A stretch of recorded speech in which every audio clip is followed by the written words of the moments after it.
Last year I got down to my leanest condition ever and got down to single-digit body fat, but on the way down to single digits I had to first get to 10% body fat, which is a common goal for a lot of people. So in this video I want to share tips that I learned from last year's cut, as well as from 15 years in the gym and coaching people to help you do the same. Number 1, mindset. The first thing you want to do is get your mindset right in terms of your expectations of what is to come when cutting to 10% body fat. It's important to understand that 10% body fat is actually leaner than what a lot of people online will tell you, and you may experience negative effects such as increased hunger, sleeping less, decreased libido, and other things. I actually started to feel the negative effects of lower body fat around 12%, which many people will tell you is a body fat level that should be comfortable, but you have to remember that we are all different. Some of you will feel perfectly fine at 10% body fat, while others who aren't as naturally lean may struggle. Also keep in mind that almost no one is perfect during their cut. There's usually some point that you will get cravings and go off your diet and binge. You need to remember to not freak out about this though. It's normal, and the best thing you can do is just continue on with your plan as is, or eat a bit less the next day to compensate. Anything beyond that is just going to create bad habits where you eat and purge constantly, and trust me, you don't want to go down that route. Another thing is to give yourself more time than you think in order to hit your goal. You will usually have more body fat to lose than you expect, and you will hit a plateau or two along the way. So give yourself an extra month of time in terms of your goal. It's better to hit your goal earlier than expected than to stress out about getting lean by a certain date and wondering if you're going to make it at all. Number 2, tracking your food intake and weighing yourself daily. When I cut down, I always track my food intake with an app like Fat Secret or MyFitnessPal. The reason for this is that it is very hard to know how much food you are consuming when you are just eyeballing it. We as humans tend to over and underestimate things drastically, and when you are trying to make significant changes to your body, this can ruin everything. Think about this another way. If you wanted to budget your money correctly, you would track it maybe on paper, through an app or a spreadsheet, or some other method where you could just see the data in front of you. Otherwise, just eyeballing your spending could put you in a very bad spot of spending way too much. As they say, what isn't measured isn't managed. And the same goes for weighing yourself. When I cut down, I weigh myself daily in the exact same condition every day. In the morning, right after the morning pee, in my underwear. The reason for doing this isn't to be OCD about your weight, but instead to get an average of your weight over time. This will allow you to more accurately assess what is going on with your body and not freak out if your weight spikes a couple pounds one day due to holding more water or food content in your stomach. You can clearly see if your weight is trending downward or up over time and not worry about any one specific day. Getting down to 10% body fat without tracking food and your weight will be very difficult for most people, if not impossible. Make the process easier on yourself by doing the measuring. Number 3, managing hunger signals. As mentioned previously, you're gonna be hungry at some point, and in my opinion, dieting simply comes down to managing your hunger signals. Think about it, if you were never hungry, cutting would be very easy. The hard part of a diet is when you're hungry or craving something. If you're not hungry, things are pretty simple to stick to. But we can't magically make ourselves not hungry without using drugs of some kind that can be very unsafe in some scenarios, so we'll have to use some other methods to manage hunger. Now, some of the ones I like to use are water, fruit, fiber, vegetables, gum, carbonated drinks, and low carbs. With water, it's important to stay hydrated and be drinking water throughout the day. This is a very cliche tip at this point, but you'll notice that sometimes you're not even hungry, you're just thirsty. Fruit is another one that can be more impactful than you'd think. The sugar in fruit can help fill liver glycogen, which in turn blunts hunger for a bit. Something like having a banana or an apple can buy me a couple hours of feeling hunger-free at times. The fiber in these foods can also help because fiber slows digestion and helps control blood sugar levels. I've even taken a dose of sugar-free Metamucil at times when I was hungry, and that was enough to blunt hunger for a couple of hours. Definitely make sure that you are getting enough fiber though overall. Getting enough fiber is critical for your health, but also having a successful diet. Eating a good amount of greens and cruciferous vegetables with each meal also works wonders for filling you up and reducing cravings. I usually have a salad with every meal when I'm cutting. Chewing gum is another trick I like to use when hungry.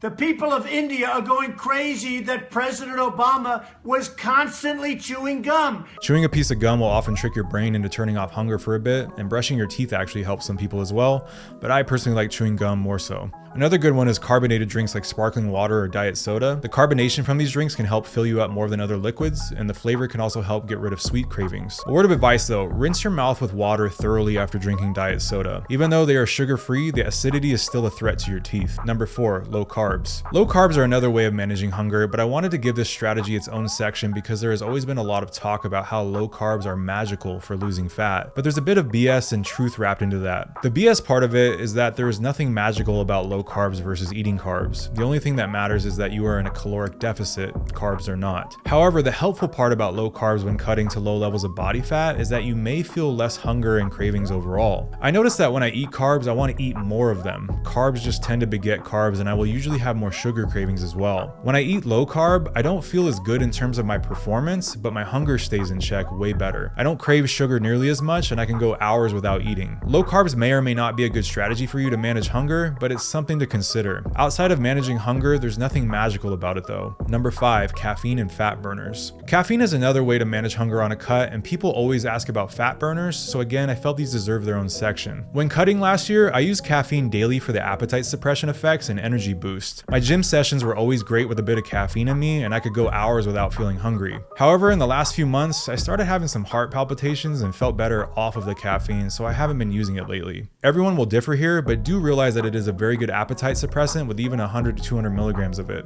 I never had much more than that per day though, and I know some people will think that's very low, but I'm pretty sensitive to stimulants. Now you can diet to 10% body fat without caffeine just fine, but it does help if you can tolerate it, but that's completely up to your body and your health history, and some people won't be able to tolerate caffeine at all. So I'd talk to your doctor about it. I don't recommend it either way, I'm just sharing my experience. With fat burners, I never recommend them. I see people asking about these a lot, and I'd say that they're mostly a waste of money aside from making you jittery and making your heart race. Just save your money and focus on the food and training. It's all you need. Number 6, don't eat too little. A big mistake people make when trying to get lean is eating too little. In my video on how I got shredded, I played around with different strategies where I ate very low calories at times, and it definitely worked to help me lose fat quickly, but the rebound hunger was a problem. When I had cravings, they were intense, and when I binged, I ate everything. This is because when you are eating very low calories, your body thinks it's starving to death, which increases signals in the body that makes you want to eat more in order to survive. So while a bigger calorie deficit may help you lose fat faster on paper, you either lose less in the long run or you gain it right back due to the binging. Instead, find a place where you are eating the most food possible while still losing fat. In other words, only reduce your calories to the point where you are losing 1 pound to 1.5 pounds per week maximum. This is plenty, and especially true once you get under 20% body fat and you're getting closer to 10%. Now, unless you have a substantial amount of body fat to lose, 2 pounds or more per week is going to be too intense on your body,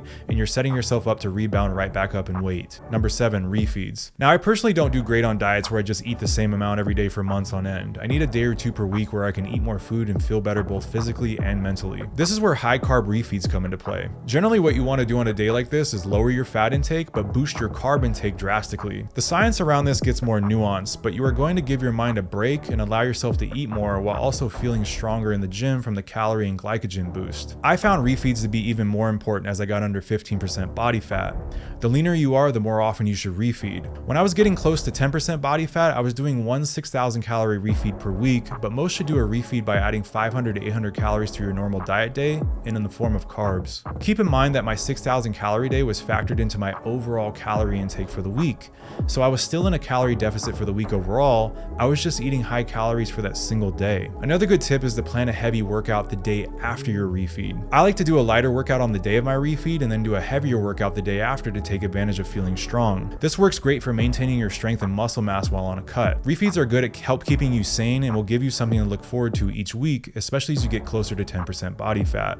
If you aren't sure when to implement them, try doing a refeed when you're feeling a bit run down or like you've hit a fat loss plateau after several weeks. I wouldn't go longer than 2 to 3 weeks without one though, and even less time between refeeds if you're under 15% body fat. Number 8, cardio and lifting. With the workout aspect of your cut, lifting and aiming to maintain your strength in the gym should be your #1 priority before cardio. It is critical to maintain the muscle you have worked hard to build, and this becomes especially important as you get closer to 10% body fat. Too many people will do hours of cardio and not emphasize lifting heavy in the gym, which just leads to losing muscle and a bad look where you just look like a shriveled up version of your larger self. To get the lean and muscular look, you need muscle. So make lifting weights your first priority, and when you are in the gym, look to maintain your strength levels that you had before your cut. Remember that things like higher reps to get lean and all these weird things that you hear are just BS. With cardio, I simply stuck to walking and aiming for 10 to 12,000 steps per day during my last cut, and this is really all you need. Remember that during a cut, your ability to recover is reduced due to lower calories, and recovery in general gets harder as you get closer to 10% body fat and below. Because of this, it's not a good idea to do a bunch of cardio because it's just more stress on the body body, and it elevates cortisol levels, which makes burning fat harder and water retention go up. Only do high intensity cardio if you really enjoy it or it's a part of a hobby like martial arts. Otherwise, walking will be plenty to get down to 10% body fat, along with manipulating your food intake and lifting. Number 9, dial in your sleep. One of the biggest issues people have when getting lean is getting enough sleep. Sleep brings everything together and can accelerate your results drastically if you're getting enough of it, but if you aren't, then everything suffers. For example, my performance in the gym would always tank on a bad night of sleep, which meant less ability to lift heavy and maintain muscle, and my cravings and hunger would always shoot up after a bad night's sleep. To counter this, I supplemented with oral magnesium and melatonin before bed. Another thing you can do is plan to eat some carbs before bed, as they release serotonin and can help you sleep. Now, as a side note on melatonin, I only took a half milligram, and that was plenty to knock me out. People take way too much melatonin on average, and it reaches a point of diminishing returns after a certain amount and can actually make sleep worse. So if you can get by on lower doses first, do that. But overall, with any of these supplements like magnesium, melatonin, caffeine, all that stuff, talk to your doctor first, because I don't know your body and what your body can handle. Number 10, stay busy. During my last cut, I had numerous business and home projects I was working on, which kept me very busy, and that helped tremendously with managing my hunger. It's much easier to be hungry and want to binge when you're just sitting around bored or watching TV. And I knew a guy personally who was getting his PhD who said his best cut for a bodybuilding show was during his final year when his workload was at its highest. He said he rarely thought about food and just hit his calorie goals for the day without thinking about it much otherwise. I can't stress how helpful this is for cutting down to 10% body fat and below. Stay active and keep your schedule busy, and your cut will be much easier. You will also gain the added benefit of more movement and steps throughout the day, which increases your passive calorie burning throughout the day. And if you didn't know, we actually burn the majority of our calories through movement throughout the day, so it makes a drastic difference in fat loss overall. And hopefully you got some value out of this video. Before you go, make sure you check the links down in the description below to see some of the things I have to offer, and make sure you watch this video next, and I will see you in the next one.